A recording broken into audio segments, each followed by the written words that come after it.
అందరికీ నమస్కారం. మా యొక్క బద్రీనాథ్ యాత్ర భీమవరం సోమేశ్వర స్వామి యొక్క అనుగ్రహంతో బయలుదేరి మేము న్యూఢిల్లీ చేరుకున్నాము.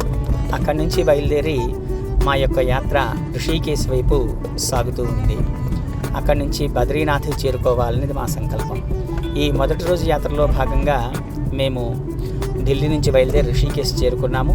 ఇక్కడ జియర్ స్వామి వారి ఆశ్రమంలో అత్యద్భుతమైనటువంటి దేవాలయ దర్శనం చేసుకుని అక్కడ ఉండేటువంటి స్వామివారి యొక్క ఆశీస్సులు పొంది అక్కడ స్వామివారి ప్రసాదం స్వీకరించి మళ్ళీ మా యాత్ర బద్రీనాథ్ వైపు కొనసాగుతూ ఉంది.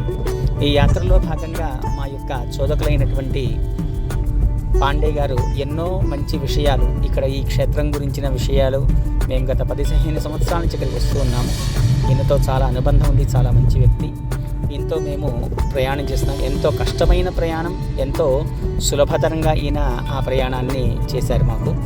చక్కగా అక్కడి నుంచి బయలుదేరి మేము దేవప్రయాగ వైపు మా ప్రయాణాన్ని కొనసాగించాం. ఈ దేవప్రయాగలో ఒకవైపు నుంచి అలకనంద, మరొక వైపు నుంచి భాగీరథి నదులు వస్తున్నాయి.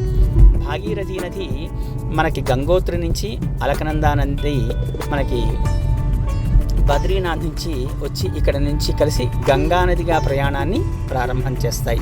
ఈ సంగమ స్థానాన్ని దేవప్రయాగ్ అంటారు. ఇక్కడ నుంచి మనకి 2 నదులు కలిసి గంగా నదిగా మారి ఆ ప్రయాణాన్ని కొనసాగిస్తూ ఉంటుంది.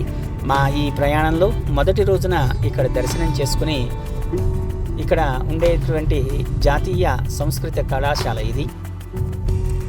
మా యొక్క గమ్యస్థానమైన కర్ణప్రయాగ వైపు మా ప్రయాణం కొనసాగుతోంది. ఇప్పుడు సమయం సుమారుగా 7 గంటలు అవుతుంది, కానీ ఇక్కడ ఇంకా చీకటి పడలేదు.